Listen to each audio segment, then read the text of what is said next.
Je suis seul dans une voiture arrêtée sous un lampadaire défectueux. La lumière clignote toutes les 8 ou 9 secondes, jamais au même rythme. Il est 03h41. Je n'ai pas regardé l'heure sur mon téléphone. Je le sais parce que l'horloge du tableau de bord est restée bloquée depuis que la batterie a été débranchée, et que j'ai compté le temps à partir du dernier passage du tram. Il n'y en aura plus avant l'aube. Le moteur est sans coupé. Les clés sont sur le siège arrière, volontairement hors de portée. J'enregistre ma voix avec un dictaphone acheté en espèces dans une boutique de fourniture de bureau près de la gare. Le ticket de caisse indique 19,90 €. Je l'ai gardé sans raison valable. Je parle calmement. Je n'élève pas la voix. Il n'y a personne à proximité. Pourtant, je fais attention aux mots. Il y a désormais des journalistes. Des phrases toutes faites circulent. Affaires sensibles, soupçons graves, défaillance systémique. Un nom d'hôpital a déjà été retiré d'un communiqué officiel, puis réintroduit dans une version modifiée. Un autre nom, plus discret, apparaît dans un encadré juridique. Le mien n'est pas encore imprimé, mais il a été prononcé lors d'un entretien dont je n'ai pas eu accès à l'enregistrement. Je sais que certaines carrières sont terminées. Je sais aussi qu'une commission indépendante a été annoncée hier à 18h32. Tout cela est irréversible. Je ne ressens ni peur immédiate ni satisfaction. Ce serait excessif de parler de soulagement. J'ai plutôt la sensation d'un mécanisme arrivé au bout de sa course. Quand on remonte un objet trop souvent, le ressort finit par céder sans bruit. Dans la boîte à gants, il y a une enveloppe Kraft. Elle est épaisse, pliée en deux. À l'intérieur, un ensemble de documents que je n'aurais jamais dû rassembler. Un compte-rendu opératoire incomplet, une copie de plainte classée sans suite et une feuille A4 imprimée depuis un site de petites annonces médicales avec un numéro partiellement masqué au feutre noir. En haut de la page, une date, 14 juin. Je ne l'ai pas choisi, je l'ai constaté plus tard, comme on remarque une tache ancienne sur un mur que l'on croyait propre. Si quelqu'un entend cet enregistrement, il pourra penser que tout était programmé, que j'ai agi avec méthode dès le départ. Ce serait une interprétation commode. La réalité, c'est plus lente, plus banale. Sans ce qui précède, ce que j'ai fait ou ce que l'on s'apprête à me reprocher ressemblerait à une aberration. Il faut donc revenir en arrière avant que les mots trafic, prélèvement et complicité ne fassent partie de mon vocabulaire quotidien. J'ai 38 ans. Je vis à Clermont-Ferrand depuis 11 ans. Je n'ai jamais changé d'arrondissement. J'ai occupé le même poste pendant 8 ans dans une entreprise de logistique spécialisée dans le matériel médical à usage unique. Des cartons, des bons de commande, des livraisons chronométrées. Mon travail consistait à vérifier des références, à corriger des erreurs de quantité, à signaler des retards. Je n'intervenais jamais sur le contenu.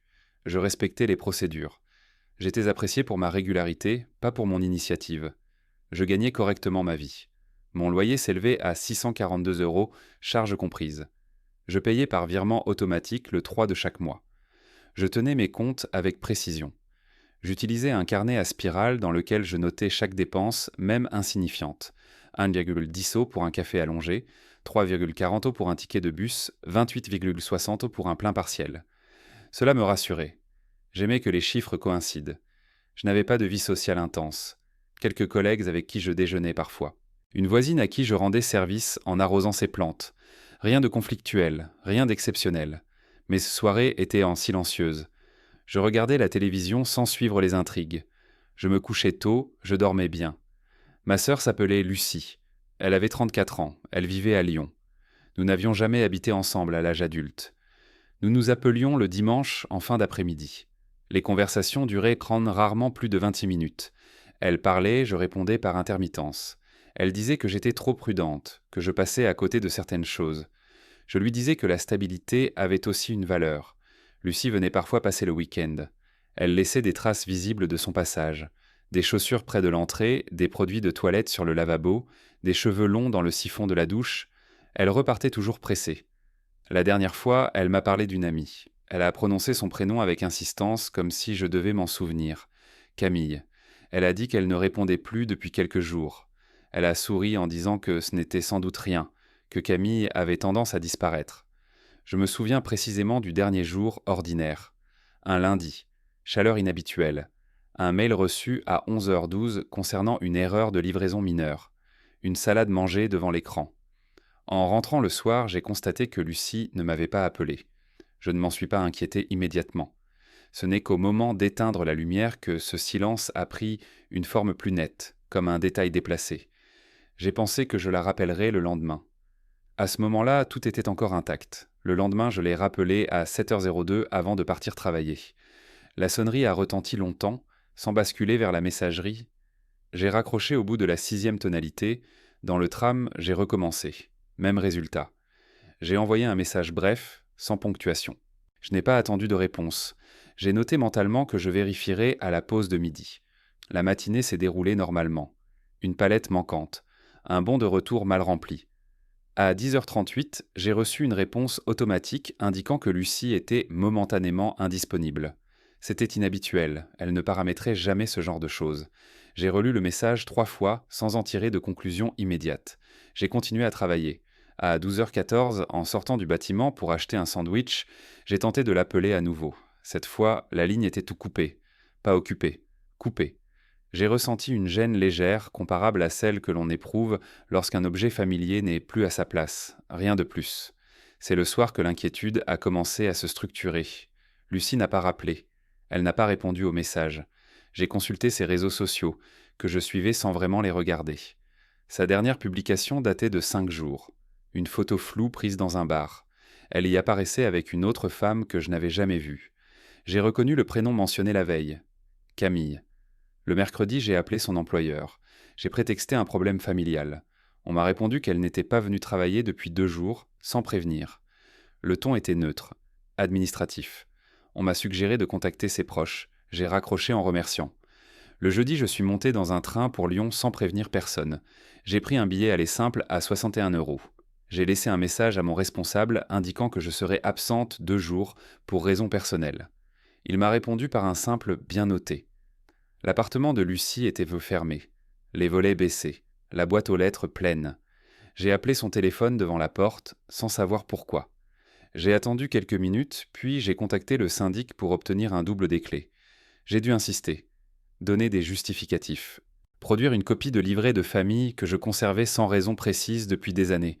À l'intérieur, rien ne semblait déplacé. Les plantes étaient dessèches mais pas mortes, le lit était défait, le réfrigérateur presque vide. Son sac à main était posé sur une chaise avec ses papiers à l'intérieur. Son ordinateur portable était éteint. J'ai noté tout cela méthodiquement, comme si quelqu'un allait me le demander plus tard. Le vendredi matin, je me suis rendu au commissariat du quartier. J'ai expliqué la situation. L'agent a posé des questions précises. Date, heure, relation. Il a pris des notes, il a dit que Lucie était majeure, qu'elle avait le droit de disparaître. Il a ajouté qu'il enregistrerait néanmoins un signalement. J'ai signé un formulaire sans le lire en détail. Les jours suivants se sont étirés sans logique apparente. Je suis resté à Lyon. J'ai appelé, j'ai envoyé des messages, j'ai interrogé des collègues de Lucie. Personne ne savait rien. Personne n'avait remarqué quoi que ce soit d'anormal. Le prénom de Camille revenait parfois associé à des descriptions vagues. Une amie récente, rencontrée par hasard, peu fiable. Une semaine plus tard, j'ai reçu un appel d'un numéro masqué. Une femme s'est présentée comme infirmière dans un service d'urgence. Elle m'a demandé si j'étais bien la sœur de Lucie. Sa voix était hésitante. Elle a parlé d'un bracelet d'identité trouvé dans un sac, d'une admission non enregistrée. Elle a dit qu'elle ne pouvait pas m'en dire plus par téléphone. Je me suis rendu à l'hôpital dans l'heure qui a suivi.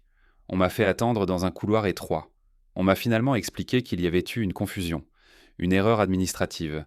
Lucie n'était pas passée par leur service. L'infirmière n'était plus disponible. On m'a conseillé de rentrer chez moi et d'attendre des nouvelles de la police. Je suis rentré à Clermont-Ferrand le dimanche soir. J'ai repris le travail le lundi. Tout me paraissait légèrement décalé. Les voix, les couloirs, les chiffres sur les écrans. Je dormais mal, je me réveillais plusieurs fois par nuit. Je faisais toujours mes comptes, mais les montants ne me procuraient plus la même stabilité. 3 semaines après la disparition, la police m'a informé que l'enquête piétinait. Aucun mouvement bancaire, aucun signal. Le dossier a été classé provisoirement. J'ai compris ce que cela signifiait, réellement. C'est ce soir-là, en rentrant chez moi, que j'ai trouvé dans ma boîte aux lettres une enveloppe sans timbre, sans adresse d'expéditeur. À l'intérieur, il y avait une feuille pliée en 4 et un nom écrit à la main, que je n'avais encore jamais vu associé à Lucie, mais que je reconnaîtrai plus tard sans la moindre hésitation. Je n'ai pas ouvert l'enveloppe tout de suite. Je l'ai posée sur la table de la cuisine, à côté du carnet de compte. J'ai préparé un thé. J'ai bu sans sentir le goût. Le papier était épais, légèrement jauni, plié avec soin. Le nom écrit à la main ne m'évoquait rien sur le moment. Pas de souvenir associé, pas d'image. J'ai simplement noté qu'il n'était pas français dans sa construction, malgré une orthographe adaptée. Je l'ai rangé dans un tiroir avec des documents que je ne consultais jamais. Les semaines suivantes ont été consacrées à une tentative de retour à la normale. Je me levais à la même heure, je continuais à travailler, j'évitais les conversations prolongées. Mes collègues ne posaient jamais plus de questions. L'absence de Lucie devenait un fait ancien, presque abstrait pour les autres. Pour moi, elle occupait chaque espace laissé vide. Je faisais les courses pour une personne, mais j'avais l'impression d'acheter pour deux. Je continuais à noter chaque dépense. Les chiffres restaient exacts. C'était le reste qui ne l'était plus. Je dormais peu. 3 ou 4 heures par nuit, rarement d'affilée. Je me réveillais avec des pensées précises, sans images, des phrases incomplètes, des listes, des dates. Je me suis surprise à vérifier plusieurs fois que la porte était bien fermée, alors que je n'avais jamais eu cette habitude. Je n'avais pas peur, je cherchais simplement à éliminer toute variable inutile. L'enquête officielle n'avançait pas. Un appel toutes les 2 semaines, toujours le même discours. Aucune piste exploitable, aucune correspondance ADN, aucune caméra utile. Lucie devenait progressivement un dossier parmi d'autres. J'ai compris que je ne pouvais rien attendre de plus de ce côté-là. C'est à ce moment-là que le passé récent a commencé à refaire surface sous une autre forme. Par Camille. Je n'avais jamais cherché à la contacter directement. Je ne connaissais ni son nom de famille, ni son adresse. Un soir d'insomnie, j'ai tapé son prénom dans un moteur de recherche associé à la ville où vivait Lucie. Les résultats étaient nombreux. Trop nombreux. J'ai affiné, j'ai recoupé des images. Une photo m'a arrêté, elle était floue, prise de nuit, 2 femmes sur un trottoir, l'une d'elles ressemblait à Lucie. L'autre était identifiée par un commentaire, Camille R. J'ai cliqué. Le profil était public, peu de publications, des phrases courtes, des références à des lieux que je ne connaissais pas. Des silences prolongés entre 2 messages. La dernière publication datait de 3 jours. Une photo d'un verre à moitié vide sur une table en métal, aucun commentaire, aucun signe d'inquiétude. Je lui ai écrit un message neutre, je me suis présenté, j'ai mentionné Lucie sans dramatiser. J'ai demandé si elle avait de ses nouvelles. Elle a répondu 2 jours plus tard. Le message était bref, elle disait ne plus être en contact avec elle depuis longtemps. Elle ajoutait qu'elle espérait qu'elle allait bien. Rien de plus. J'ai relu sa réponse plusieurs fois. Elle était correcte, trop correcte. J'ai ressenti une irritation sourde, difficile à définir. Pas de colère franche, plutôt une impression de décalage. J'ai noté certains mots, leur ordre, leur absence de détails. À partir de là, j'ai commencé à observer davantage, sans objectif précis. J'ai repris certains trajets à pied, sans raison. Je me suis arrêté dans des lieux que Lucie fréquentait lorsqu'elle venait me voir, des bars, des cafés.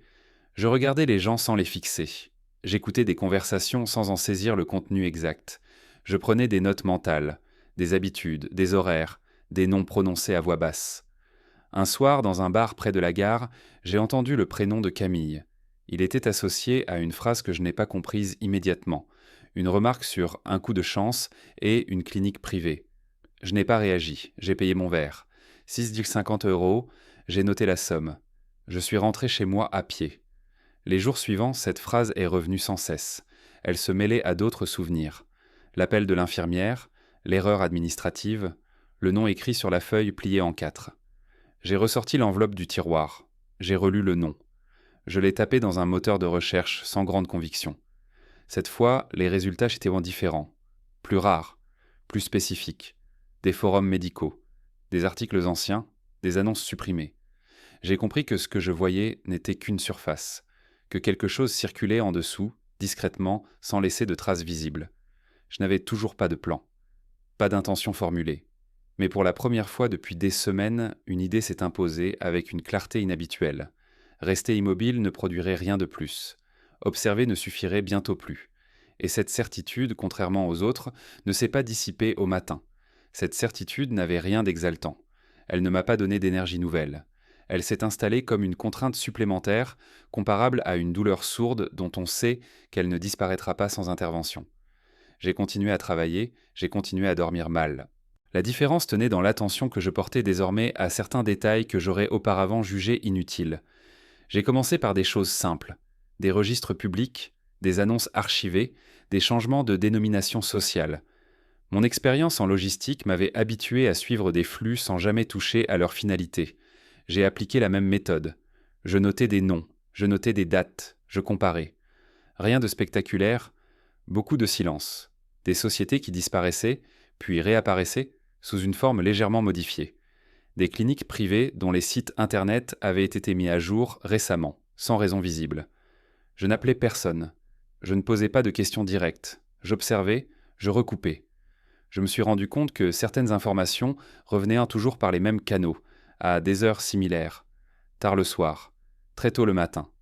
Comme si le temps lui-même devait rester discret. Camille réapparaissait de manière périphérique, jamais au centre, toujours mentionnée par d'autres. Une amie de passage, une connaissance utile, quelqu'un qui savait mettre en relation. Je n'ai pas cherché à la revoir. Je me contentais de suivre ces traces numériques lorsqu'elles existaient en tant qu'or. Elles changeaient souvent de téléphone. Elles ne restaient jamais longtemps au même endroit. Un détail a fini par s'imposer. Une annonce médicale, mal traduite, publiée puis supprimée en moins de 24 heures. Elle proposait une prise en charge complète pour des patients étrangers avec hébergement inclus. Le numéro de contact correspondait à l'un de ceux que j'avais déjà notés. Le lieu mentionné était à moins de 100 km de Clermont-Ferrand. Une clinique spécialisée dans des interventions lourdes, officiellement tournée vers l'innovation. J'y suis passé un dimanche, sans entrée. Le bâtiment était moderne, propre, trop calme. Le parking était à moitié vide. J'ai noté les plaques d'immatriculation visibles.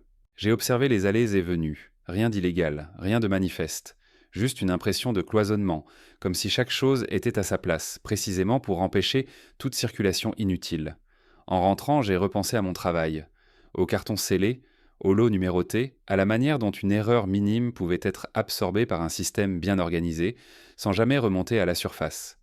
J'ai compris que ce que je cherchais ne se trouverait pas dans un acte isolé, mais dans la répétition. L'enquête officielle sur la disparition de Lucie n'avait pas évolué. Son nom n'apparaissait plus dans les échanges. Il n'était plus prononcé que par moi.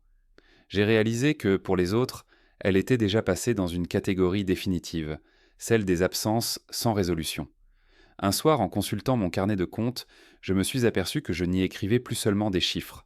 Entre deux lignes, j'avais noté des heures, des lieux, des initiales. Je ne me souvenais pas exactement quand cela avait commencé. Ce n'était pas prémédité, c'était une dérive progressive. Je n'avais toujours pas décidé de quoi que ce soit. Je n'envisageais aucune action précise. Mais j'ai cessé d'attendre. J'ai accepté l'idée que certaines réponses ne viendraient pas d'elles-mêmes, et que rester dans l'observation passive revenait à valider ce qui s'était déjà produit. Ce soir-là, j'ai ressorti le dossier que je n'ouvrais jamais entièrement. J'ai aligné les documents sur la table. Je n'ai pas ressenti d'émotion particulière. Seulement la sensation nette que quelque chose venait de se déplacer, imperceptiblement, et que je ne pourrais plus revenir à l'état précédent, même si je le voulais. Je n'ai pas tout compris immédiatement. Le dossier ne livrait pas une vérité nette. Il offrait des fragments, des incohérences, des zones volontairement floues. Le certificat médical mentionnait une admission aux urgences sous un autre prénom, à une date proche de la disparition de Lucie. Le compte-rendu opératoire était incomplet, tronqué après la première page. Il faisait état d'une intervention vitale, sans préciser l'origine du traumatisme. La signature était illisible. Le tampon, en revanche, était parfaitement net. Il correspondait à une structure privée que j'avais déjà vue apparaître ailleurs. J'ai passé plusieurs soirées à relire ces documents, toujours dans le même ordre. Je n'essayais pas de combler les vides par l'imagination. Je me contentais de constater. Une admission sans enregistrement officiel. Une sortie non documentée. Aucun décès déclaré. Aucune suite administrative. Comme si le corps avait cessé d'exister au moment précis où il devenait encombrant. C'est en recoupant les dates que le motif s'est imposé, sans ambiguïté. Une greffe réalisée 2 jours après la disparition de Lucie, dans cette même clinique. Le receveur était mentionné dans un article scientifique publié plusieurs mois plus tard, saluant la réussite exceptionnelle d'une transplantation dans des conditions complexes. Le donneur était qualifié d'anonyme. Les paramètres biologiques correspondaient, trop précisément pour relever du hasard. Je n'ai pas pleuré en comprenant cela. Je n'ai pas ressenti de choc, seulement une mise en ordre brutale. Lucie n'avait pas disparu. Elle avait été utilisée, réduite à une compatibilité, à une opportunité. Le système qui l'avait absorbée ne fonctionnait pas sur la violence visible, mais sur l'effacement. Pas de cris, pas de lutte. Une suite de décisions techniques prises par des personnes qui pouvaient ensuite rentrer chez elles et dîner normalement. Camille va trouver sa place dans ce schéma avec la même froideur. Elle n'était pas l'instigatrice. Elle servait de lien. Elle repérait. Elle rassurait. Elle mettait en relation. Elle disparaissait ensuite du champ. Son rôle n'était ni central ni accessoire. Il était remplaçable, comme tout le reste. C'est à ce moment précis que quelque chose s'est figé en moi. Pas une colère, pas un désir de vengeance tel qu'on l'imagine, plutôt une conclusion logique. Si un système fonctionne en supprimant les traces, alors toute réponse qui resterait dans les limites prévues de par ce système serait vouée à l'échec. Porter plainte, alerter, attendre. Tout cela avait déjà été intégré comme risque acceptable. Je n'ai pas élaboré de plan complexe. Je n'ai pas rêvé de châtiment exemplaire. J'ai simplement identifié la chaîne. Les intermédiaires, les points de contact, les failles humaines, aucun dispositif n'est entièrement automatisé. Il y a toujours des habitudes, des négligences, des routines. J'ai commencé à agir de manière mesurée. J'ai pris des congés, j'ai vidé mon appartement de ce qui n'était pas indispensable. J'ai retiré de l'argent en plusieurs fois. Des sommes modestes, rien qui puisse attirer l'attention. J'ai changé de téléphone, j'ai cessé toute communication non nécessaire. Je n'ai parlé à personne. Chaque geste était banal, pris isolément. Ensemble, ils formaient une trajectoire dont je ne me suis rendu compte qu'une fois engagé. Je ne me suis pas demandé si c'était juste. Cette question ne se posait plus en ces termes. Il ne s'agissait pas de réparer, il s'agissait d'interrompre. La première conséquence est survenue plus vite que prévu. Un article supprimé. Un rendez-vous annulé sans explication. Une personne injoignable pendant plusieurs jours. De petites perturbations, rien d'illégal, rien de frontal, mais suffisamment pour provoquer des ajustements internes. Je savais alors que le point de non-retour était atteint. Non pas parce que j'avais fait quelque chose d'irréversible, mais parce que j'avais cessé d'être invisible. Et dans un système fondé sur la discrétion, cette seule anomalie suffisait à enclencher le reste. À partir de là, les choses se sont accélérées sans jamais devenir spectaculaires. Il n'y a pas eu de scène violente, pas de confrontation directe. Seulement une série d'effondrements discrets, provoqués par une exposition progressive de ce qui n'avait jamais été destiné à l'être. J'ai transmis certains documents à des destinataires différents sans les relier entre eux. Un journaliste spécialisé dans les questions de santé publique, un avocat habitué aux dossiers complexes, une association de veille médicale. Chacun a reçu une partie. Aucun n'avait une vision d'ensemble. Je n'ai jamais menti, je n'ai fait que fournir des éléments vérifiables. Les dates, les signatures, les écarts, le reste leur appartenait. Les premières réactions ont été prudentes. Des demandes de confirmation. Des silences prolongés. Puis les choses ont commencé à se rejoindre. Un article évoquant des anomalies statistiques. Une enquête interne annoncée sans en préciser l'objet. Une suspension temporaire de certains praticiens, officiellement pour des raisons administratives. Rien qui mentionnait Lucie. Rien qui parlait de meurtre. Le mot n'a jamais été prononcé. Camariou a disparu des réseaux presque immédiatement. Son profil a été supprimé, son numéro n'était plus attribué. J'ai appris par un intermédiaire qu'elle avait quitté le territoire quelques semaines plus tôt. Je n'ai rien ressenti en l'apprenant. Elle n'était qu'un maillon. Son absence ne réparait rien. Les conséquences se sont étendues au-delà de ce que j'avais anticipé. Une clinique a perdu son accréditation. Un médecin reconnu a vu sa carrière suspendue. Un autre s'est donné la mort dans des circonstances que la presse a qualifiées de personnelles. Je n'ai pas cherché à savoir davantage. Les détails ne m'étaient non plus utiles. C'est à ce moment-là que l'enquête officielle a changé de nature. On ne parlait plus de disparition. On parlait de responsabilités croisées, de manquements graves. Mon nom est apparu dans un procès-verbal associé à celui de Lucie, puis à d'autres. J'ai été convoqué. J'ai répondu, j'ai fourni ce que je pouvais fournir. Je n'ai rien ajouté. Je n'ai jamais revendiqué quoi que ce soit. Je n'ai pas cherché à être reconnu comme une victime ou comme autre chose. J'ai constaté les effets, comme j'avais constaté les causes, avec la même distance. Aujourd'hui, je suis de nouveau dans un espace clos. Pas le même que celui du début, mais il lui ressemble. J'ai moins d'objets, moins de repères. Le dossier cartonné est posé devant moi. Il est presque vide. Les documents ont été saisis ou transmis. Il ne reste qu'une copie de la carte d'identité de Lucie, légèrement abîmée sur les bords. Je sais que tout n'a pas été détruit. Certains mécanismes se reconstitueront ailleurs, sous une autre forme. Je n'ai jamais cru à une victoire définitive. Ce que j'ai fait n'a pas rendu le monde plus juste. Il l'a simplement rendu momentanément moins fluide pour ceux qui l'utilisaient, sans le regarder. Je ne sais pas ce qu'il adviendra de moi. Ce point ne m'obsède pas. J'ai cessé de noter mes dépenses. Les chiffres n'ont plus la même fonction. Je dors parfois mieux, parfois non. Si quelqu'un écoute cet enregistrement, il pourra chercher une morale. Il n'y en a pas. Il y a seulement une suite de décisions ordinaires, prises dans un ordre qui a fini par produire un résultat irréversible. Lucie n'est toujours pas officiellement morte. Son nom figure dans des dossiers, des tableaux, des annexes. Elle existe administrativement. C'est peut-être la dernière ironie de tout cela. Quant à moi, je vais arrêter l'enregistrement maintenant. Non pas parce que tout est dit, mais parce que continuer n'ajouterait rien de vérifiable. Le reste appartient à ceux qui auront à vivre avec ce qui a été rendu visible.